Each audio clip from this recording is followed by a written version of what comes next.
President Joe Biden and Donald Trump both delivered day after the debate speeches. And we already talked about Biden's, I should say, in Raleigh, North Carolina. Now I want to talk about Trump's in Chesapeake, Virginia.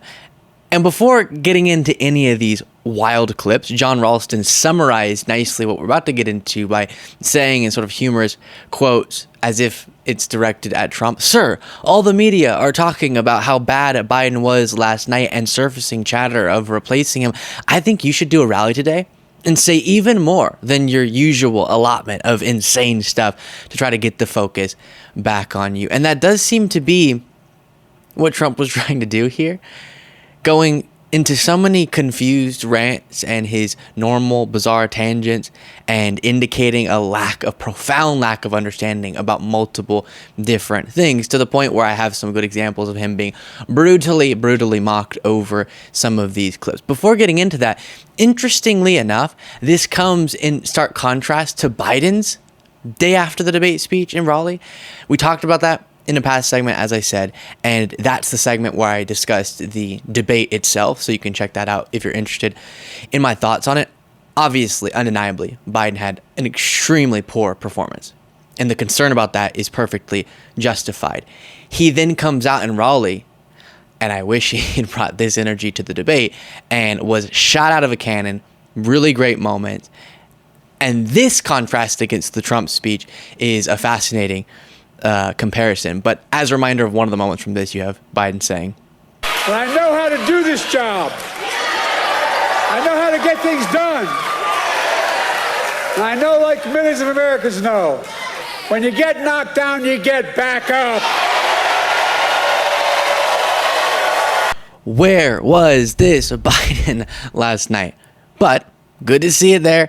And I think Trump somehow decided subconsciously that even though the headlines about Biden and all the focus about his poor debate performance are beneficial to Trump, Trump needs the attention back on him. So he brought it back to him in a very negative way. And honestly, for our discussion, this is important that we make sure people don't forget about, on that debate stage, Trump was, while speaking more confidently, was so dishonest, was so horrible in his ability to discuss policy, avoided question after question, and that's not being discussed as much because of Biden. But now with the comparison of the two post-debate speeches, I think a more interesting conversation is taking place where Trump has this thought he wants to share with the audience. "These guys, you'll never get them done. You'll never get them done. They don't have any clue. All they know is electric. They want electric army tanks. They want electric planes. What happens if the sun isn't shining while you're up in the air?" Well, sir, I told you there'd be problems, sir. No, they want electric everything. They want electric boats. The problem, the boats, they don't float. Because the battery is so heavy, it sinks the boat. They say, "We don't care, we want them anyway." So cruise ships are able to hold up what appear to be sometimes entire amusement parks. Just crazy stuff on cruise ships these days. But he doesn't think a battery can be be on a boat without it sinking. And then also, what is this point he's trying to make about electric planes? Does he picture them just wrapped in solar panels, and then if it's not getting enough light, it just or sunlight, it just falls out of the sky? That's not how it works. You would be using electricity generated through things like solar panels because of the sunlight that then is able to be held through something incredible called batteries, and then that can power a plane or a car or whatever. Now, before getting to a reminder of his last bizarre electric vehicle rant, you do have lots of people mocking him. Hermit Meta saying, "Turns out the guy who stares at the sun during an eclipse and urges people to drink bleach doesn't have the strongest grasp on science." Fred Wellman says, "Dumb as a box of rocks." Republican voters against Trump says, "Unsurprisingly, Trump lacks a grasp of basic science." One person just posted this photo of Pete Buttigieg looking very, very confused. And this is a great example of what we talk about when it comes to comparing Biden and Trump. It's just true that Trump is often more energetic, and that hoodwinks people into believing that he's sharper. Biden, as we saw last night, seems to be more prone to sort of your low energy, the stereotype of someone who's aged a lot and then particularly bad mishaps last night. And then that convinces people that the intelligence, the experience, the wisdom that comes along with those years isn't actually present, that the critical thinking skills are hindered. And when you hear Biden speak, even with the disastrous moments in the debate last night, you can kind of derive from it a clear knowledge about the subject matter, whereas Trump, as he's doing here, is making a point. He didn't have a stumble through it, but the point proves that he doesn't know what the heck's going on when it comes to this subject. Now, before getting to other wild moments from this same speech, Trump is really fixated on electric things. Because of MIT, my relationship to MIT, very smart. He goes, I say, what would happen if the boat sank from its weight and you're in the boat and you have this tremendously powerful battery and the battery's now underwater and there's a shark that's approximately 10 yards over there. By the way, a lot of shark attacks lately. Do you notice that? A lot of shark. I watched some guys justifying it today. Well, they weren't really that angry. They bit off the young lady's leg because of the fact that they were not hungry, but they misunderstood who she was. These people are crazy. He said there's no problem with sharks. They just didn't really understand a young woman swimming now really got decimated, and other people too. A lot of shark attacks. So I said, so there's a shark 10 yards away from the boat, 10 yards, or here.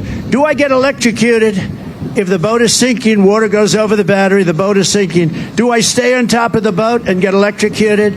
Or do I jump over by the shark and not get electrocuted? Because I will tell you, he didn't know the answer. He said, Yeah, so again, not understanding much.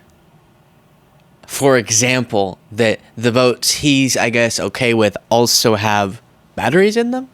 So whatever concern he has about electric boats, I guess he should also have about non-electric boats. Then you have him saying this, not understanding, this is back in Chesapeake, Virginia, how NATO works.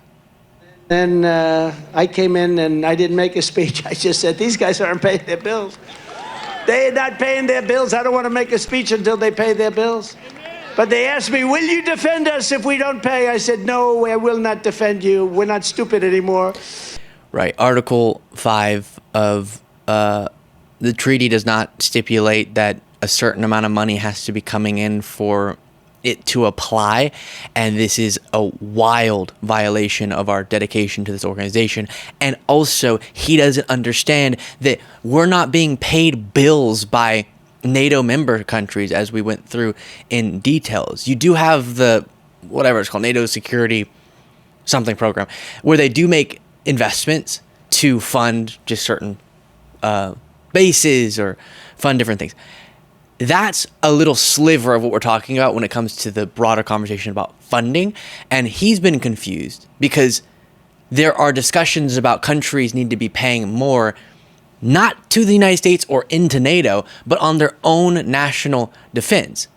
But again, this isn't something that they're required to do. These are guidelines. And also, countries keep investing more, are making progress toward the 2% of their GDP goal being invested in their own national defense.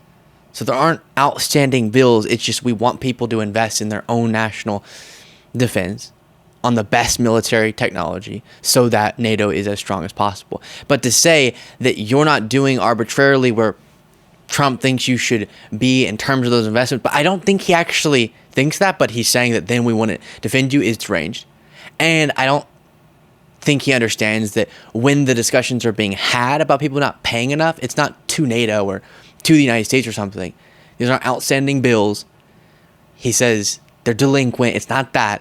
It's just we want to have each country being investing massive amounts into their own national security and defense so that the organization at large is as strong as possible. Then he brings up this again.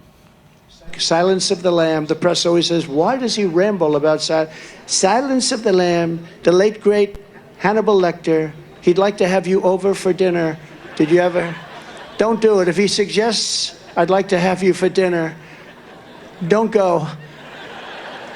But these are the people that are coming into our country. Yeah. Doesn't actually like policy solutions. One of the points Biden did make last night, amid the unfortunate moment, was that Trump directed MAGA Republicans to shoot down that border bill. But Trump loves pretending like Hannibal Lecter is coming into the country because of Biden's border policy. And it's just insane stuff there. Trump said at last night's debate that Biden is a Palestinian. Now he's saying that Schumer is Palestinian. Take a look at that. Look at a guy like Senator Schumer. I've always known him. I've known him a long time. I come from New York. I knew Schumer. He's become a Palestinian. He's a Palestinian now. Congratulations. He was very loyal to Israel and to Jewish people. He's Jewish, but he's become a Palestinian because they have a couple of more votes or something. Nobody's quite figured it out. What a strange way to criticize the foreign policy stances of Biden and Chuck Schumer. Not to say they're pro-Palestinian, but just they're Palestinian. Which with those two individuals, I will just say, without getting into a whole discussion about it, you have a whole lot of people who would dispute even the point Trump's trying to make about Biden being too pro-Palestinian. Then you have him saying this. He had a news conference today because Biden used his... He's been calling Biden every once in a while, and he's still very much obsessed with pushing back against, which I think when he brings this up, it's not a good look for him, the fact that his former chief of staff, the highest position in a president's administration, and a 4-star general, John Kelly, heard him say suckers and losers about fallen soldiers. General Kane, right? Raisin Kane. You know that story, Raisin Kane. He was great general, real general, not the television. We have a lot of television generals. They're no good. Like Milley. How about Milley? We had some, like the dumbest of them all, General Kelly. He didn't know. He was lost in the White House. That poor guy didn't know what the hell was happening. He was like a lost, we used to call him a lost soul. So he's obsessed now with going after General John Kelly because Kelly confirmed that story that had been reported about the suckers and losers comment. And so now Trump's really fixated on attacking him. But again, if you're saying this is the dumbest person ever, you're the one who hired him to be one of the most powerful people in the country and one of the most powerful people in your administration. So you can just hush up with that because you're just criticizing yourself if you call one of the people you put in the important position of power one of the dumbest people ever. And this is something that Trump supporters never seem to contend with. All these people who left Trump's administration have said he's terrible. Then Trump turns around and says they're the dumbest, worst people ever. So then do you blame Trump for hiring them? Please. To our country, they're taking their jobs, and they're taking the black jobs. People that have had their jobs for a long time are losing their jobs. And Hispanic jobs, people that have had them for a long time, they're losing their jobs. And so there's been a lot of discussion online about what he means by black jobs and Hispanic jobs, sort of new terms there. Then he fearmongers about this. We've never been so close to World War III before, and if it happens, it will be a war like no other. This because of the threat of certain types of weapons. We don't even want to mention the word, but because of the type of weapons that you're talking about today, and I know them better than anybody. You know, I built our military. I totally rebuilt our military. I know more about weapons than just about anybody. And when you look at the incredible destructive power of these weapons, this will be a war like no other. This will not be two army tanks running against each other and shooting. This is... Yep, and one of the reasons that it is so important to be supportive of Ukraine is to prevent something like a nuclear war.